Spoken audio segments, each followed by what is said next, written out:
waayahay kusoo dhawaada barnaamijkeena MTV Somali Channel wallahi horta isbedel siyaasadeed ayaa Soomaaliya ka socdo Xasan Cali Kheyri ayaa xilka laga qaaday waxaana xilka ka qaaday baarlamaanka Jamhuuriyadda Federaalka Soomaaliya kulay dadka ummadda Soomaaliyeed oo la socoto geedi socodka siyaasadda iyo arrimaha se wax u jiraan iyo xanta siyaasad socota iyo waxa wada ognaanay in oo khilaaf jiray oo soo kala dhaxgalay Xasan Cali Kheyri ra'iisul wasaaraha iyo madaxweynaha Jamhuuriyadda Federaalka Soomaaliya Maxamed Cabdullaahi Farmaajo khilaafkan wuxuu salka ku hayaa in Xasan Cali Kheyri uu doonayo inuu noqdo madaxweynaha Jamhuuriyadda Federaalka Soomaaliya kulay saxanta sheegayso oo Farmaajo kaga hor imaaday xanta labaadna waxay sheegaysaa in oo Kheyri oo shaqo oo maxaa ku dhahay ka dhax shaqeynayay sidii khilaafka maamul goboleedada iyo madaxweynaha si kordhi lahayd soo asiga ugu arka meesha fursad oo ku naqo karo musharax oona loo dooro doono musharax madaxweyne horta waa ina fahamtii Soomaaliya context-ka madaxweynaha Jamhuuriyadda Federaalka Soomaaliya wuxuu calaameeyay shir adiga bil hadda oo gaarayso ka hor oo isku wacyi maamul goboleedada madaxdeeda iyo wixii kulli oo dowladnimada Soomaaliya oo ka tirsan shirkaas madaxweynaha Jamhuuriyadda Federaalka Soomaaliya waa loo diiday in laga soo qayb galo isbuuc ka bacdi madaxda maamul goboleedada ayaa shir gooni ah sameeyay waxaanu ku sameeysadeen magaalada Dhuusamareeb oo caasimadda Galmudug ah waayahay ani hadda cadalkeyga horay hadaa gashiin waxaa ka falaqeeyay maxaa ku dhahay wasaaraha imaashihiisi oo Dhuusamareeb iyo madaxweynaha imaashihiisi oo Dhuusamareeb yani waxa se wax u jiraan iyo kulay falaqeyn waa soo sameeyay falaqeyntan ay sameynay kulay waa cadaatay waxa waaye hadda Xasan Cali Kheyri xali statement oo soo baxshay soo dhahayo aniga og oo waa iscasilay in dhawaato liigeeyay anigoo og in sharci dastuurka oo liigu tumtay kulay Xasan Cali Kheyri wuxuu xal u ogaayay in xanaaqsan oo adiga weli ka dhacmilaadahay in xilka laga qaaday oo haddana uu yahay shacab Soomaaliyeed sida shacabka Soomaaliya oo kale hatta ogaada Xasan Cali Kheyri xildhibaan ma ahan xil ma hayo marka Kheyri hadda wuxuu noqday shacabka Soomaaliyeed oo nool oo shaqaysto oo noloshooda bursado oo kale ayuu noqday hadda kulli Xasan Cali Kheyri madaxda dowladnimada Soomaaliya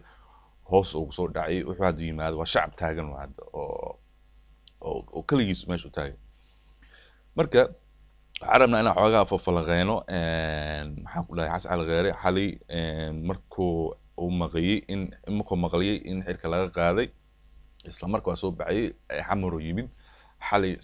ma aqaano adiga dadka xilleeyihiin saaqta dhex soo galay aniga kulay London aan joogaa kama warqabo laakiin dad baa wacay oo la hadlay saas dhaheen kulay waxaan rabnaa inaan xoogaa falaqeyn ku sameeyno oo adiga fiirino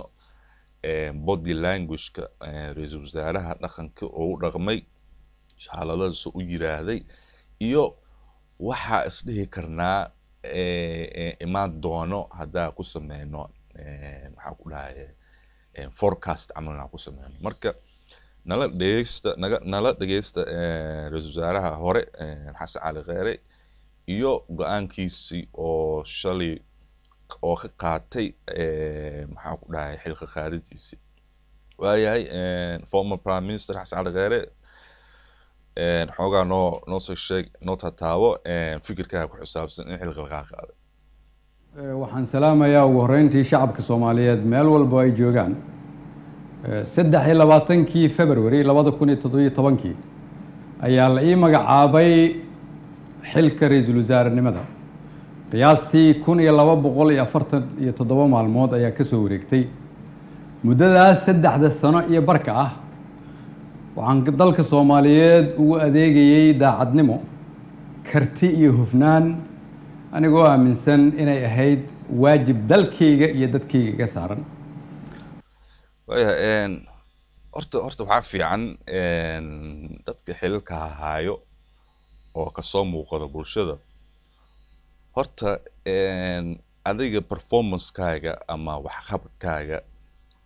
runtii waxaa fiican waxqabadkaaga inaan dadka kaaga hadlaan oo adiga dhihin aniga saanaa qabtay iyo saanaa sameeyey koley waxay ogaanaysaa markaas in meesha ciil oo ku jiro ama xanaag ama caloosha saafi ahayn ayaa ka muuqanayso marka xas cali kheyre hadda waxaa aniga oo haddii talo aan siin lahaa waxaa talo siin lahaa inuu iska aamuso ee dadku u hadlaan haddii uu yahay nin hami siyaasadeed haysto oo la nin ka fikirayo mustaqbalka waayo haddaa adiga mar walba nagu soo celcelisid aniga waxaana qabtay iyo waxaana qabtay kulley waa qafaan badanaa ku arkeenaan soomaalina waxaa waaye ilbiriqsi ayay dadka ku akhrisaa dhaqankooda iyo hadaladooda waa soomaalida waa dad aad u aqli badan maasha allah marka aniga waxaa dhihi lahay hadda wuxuu yidhi xasan cali kheyre aniga waxaa soo qabtay iyo dhibban lahan waa sheegi kartaa laakiin waxaa ka mac dadka adiga kuu shaqey jir ama kula shaqey jir inay arrimahaas ka taataabtaan ee shacabku u iftiimiyaan inta adiga dhihi lahayd aniga waxaana qabtay iyo waxaana qabtay kolley waa wax aniga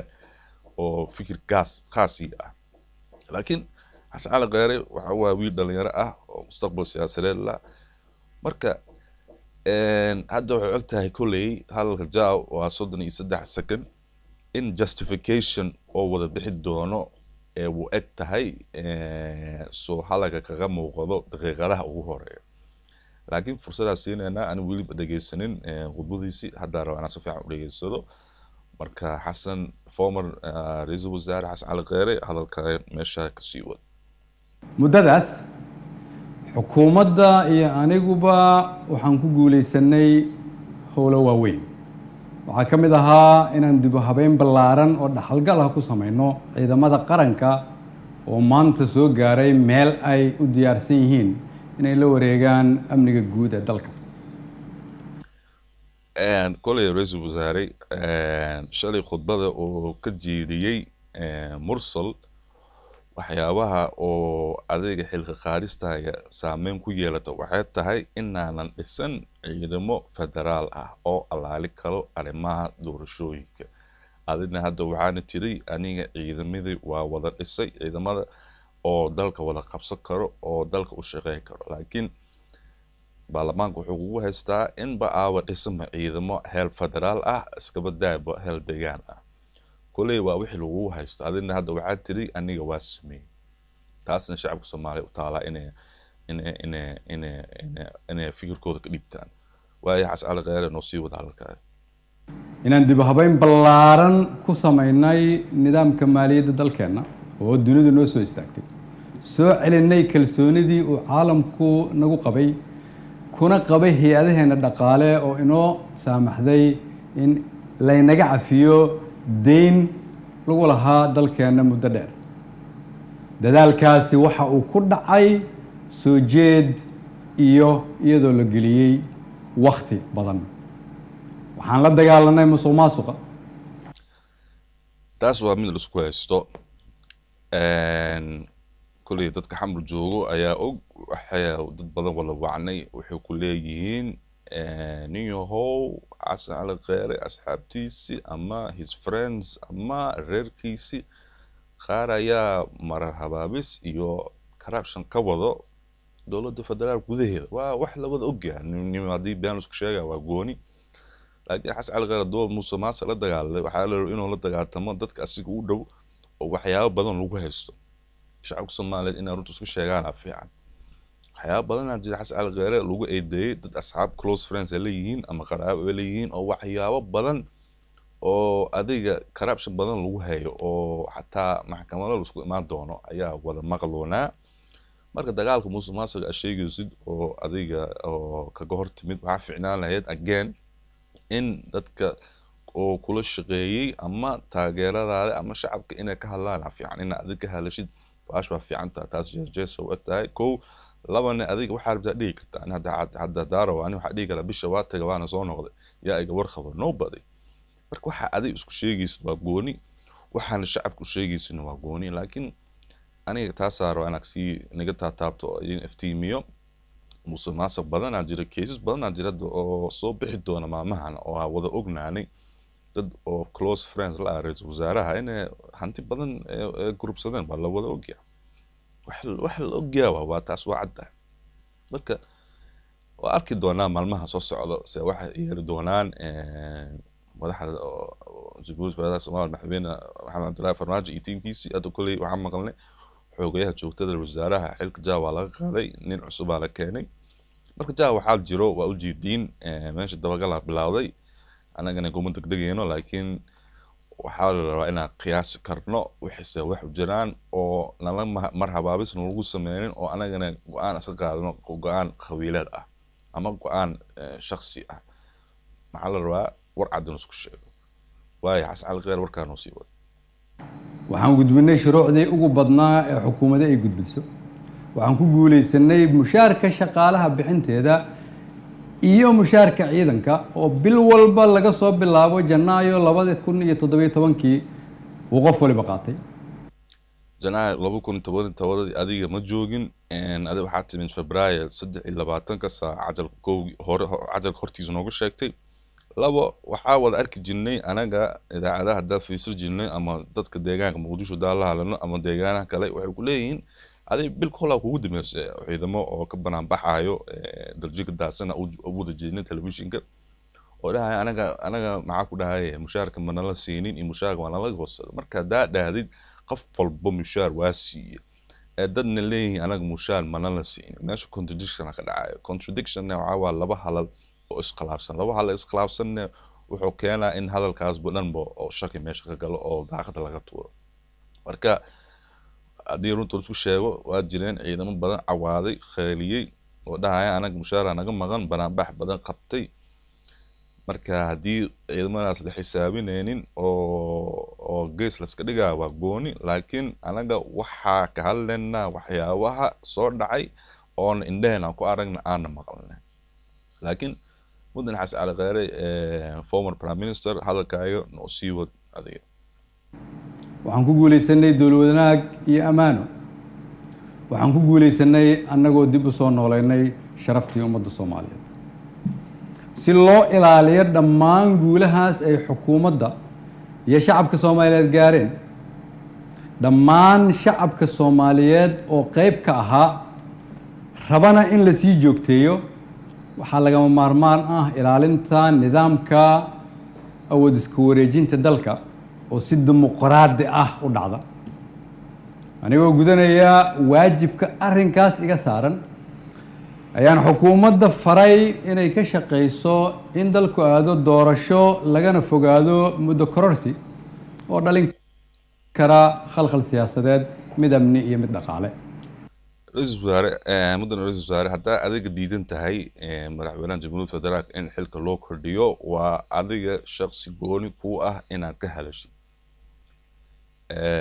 haddii dadka dhan iswada ogolaadaan in Farmaajo 1 sano loogu daro ama 6 bil ama 2 sano waxay ahaatee adiga ogow inaan saameyn ku yeelan karin go-aankaas, because hadda adiga shacab Soomaaliyeed oo kale aniga iyo adiga isku mid baan nahay hadda. ma fahamto mudane ra-iisul wasaare waxaa la rabaa horta in runta la isku sheego, calacalkan laga daayo. haddii Farmaajo maxaa la dhahaa muddo kordhisiisii xasan cali kheyr hadda shughul kuma laha. xasan cali kheyr waa shacab, waxaa shughul ku leh waa madashan oo madasha xisbiyada oo isku yimaada oo joogaan magaalada Muqdisho iyo madaxda maamul goboleed. waa dadka saameyn ku yeelan karo xil u kordhinta madaxweynaha Jamhuuriyadda Federaalka Soomaaliya. go-aanka ayagu ku imaan karaa iyo because baarlamaanka jaa waa dhacay 3 bil gaarta ayagana waxay rabaan in loo kordhiyo. ayagana sidoo kale waa maxay fadhiyaan miiska waiting list oo dadka loo kordhin lahay. laakiin Kheyre he has no right to say maaragtay xil kordhis iyo waxaas. because Kheyre waa inuu ogaado hadda waa shacab, waxa waaye sharciga ayaa qaban karo. marka hadaladiisi waa inuu ka fiirsado. aniga taas ku tali lahaa xasan cali kheyre. waayo hadalkeena noo sii wada. waxaan ka shaqeynay isu keenidda dowlad goboleedyada iyo dowladda federaalka. isugu keenay magaalada Dhuusamareeb si go'aan loo dhan yahay looga gaaro doorashada hadda dalka ku soo fool leh. رئيس وزراء warka sheegayaan adiga 4.5 aa rabtay ani waa ka hadle waa ka falanqeeyay cajaladayda galaalda u noqotiin 4.5 aa rabtay shacabka Soomaaliyeed waxay rabaan hal cod iyo hal qof marka taas la isku qabsaday because adiga 4.5 day timaado xildhibaanada saaxiibada wasiiraha ka dhigtay maamul goboleedna waa isfahamteen xaka waxa ku ogtahay in adiga soo bixi lahayd that's why a 4.5 campaign noogu wada anaga 4.5 marna ana rabnaa wada shaqo qayb galo أنا وح أقول أنا هدا حمر إمارات تاجر بنا الله هو أصحاب تيرس لأن يلا community دقمة أدقنا community كذا وح أقول أنا كصبح كرا دعني هذا ماشي تطر قلنا I have more chance أنا وقتي أنا chance هستينا كصبح why because أنا نظيف هاي ما فهمت واحد دمي مقالن وجيجي ونظيف مقعي ونظيف لكن هذه رئيس وزاري وحياة بنا كوكور تاجن مركا حال ربا إن أنا emotion لقاتين أو like لفيريو track record نوعه تاريخ timeline كقفته شخصي جوه سوقته مركز تاسو جوني لكن ندون رئيس وزراء هالكاي نصيبا waxaan isku raacnay in la isku soo laabto 15 Agoosto si loo dhameystiro geedi socodka doorashooyinka dalka oo noqon lahayd in wadalkan ay ka dhacdo systemkii oo 4.5 oo qabyaaladii Soomaalida kala fogeysay gaalkii soo dhacgalay ajnabiga lacagaha bixi jiray xildhibaanada soo musharaxiisu soo baxo 4.5 wixii ahayd qashin ilaahayna hanaga tuuro runtii anaga waxaan rabnaa cod iyo qof waqtiga rabta qaadato go'aankaas waxa iska leh shacabka Soomaaliyeed madaxdeeda iyo xisbiyada siyaasadeed hadda xasal qara shacabka Soomaaliyeed ku tirsan yahay fikirkiisa waa dhiiba kariya xor u yahay xal u yahay laakiin sharci waa inuu alaaliyo ra'iisul wasaarena ma ahan martaba waaya noo sii wada doona ra'iisul wasaare inkasta oo kulamadii dhuusamareeb horumar fiican laga sameeyay haddana waxaa muuqataa in weli uu socdo fikirkii ku aadanaa muddo kororsiga oo salka ku hayay wixii maanta ka dhacay golaha shacabka fikirkaas oo aan mar hore ka digay oo aan aaminsanahay inuu keeni karo khalkhal siyaasadeed dalkana dib u celin karo ayaan waxaan mar kale xasuusinayaa ummadda Soomaaliyeed in dalka 4 sano mar ay doorasho ka dhacdo iyadoo xukunkii ay qorayso dhiib inay tahay dhaqan sax ah oo dalkan lagu bartay ayna tahay kulligeen inaan ilaalino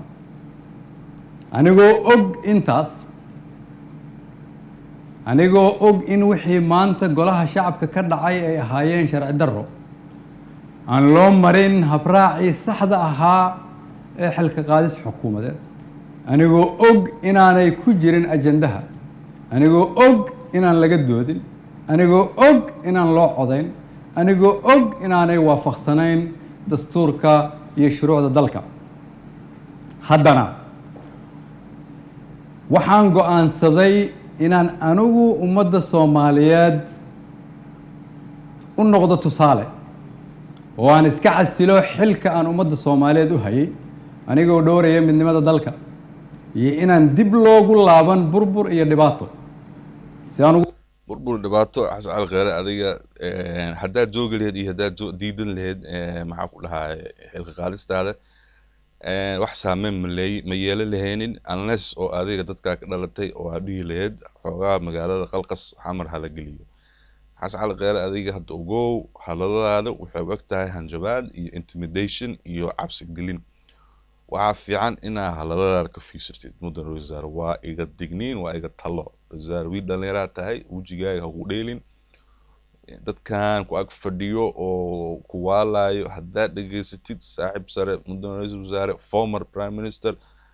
shacabka Soomaaliyeed waa dad wada nool dad wada aqli badan dad wada intelligent wada fikrayo marka haddii adiga hanjabaad iyo saan iyo waxaas aad bilaadid adiga ceeboobi doontid ogowna shacabaa tahay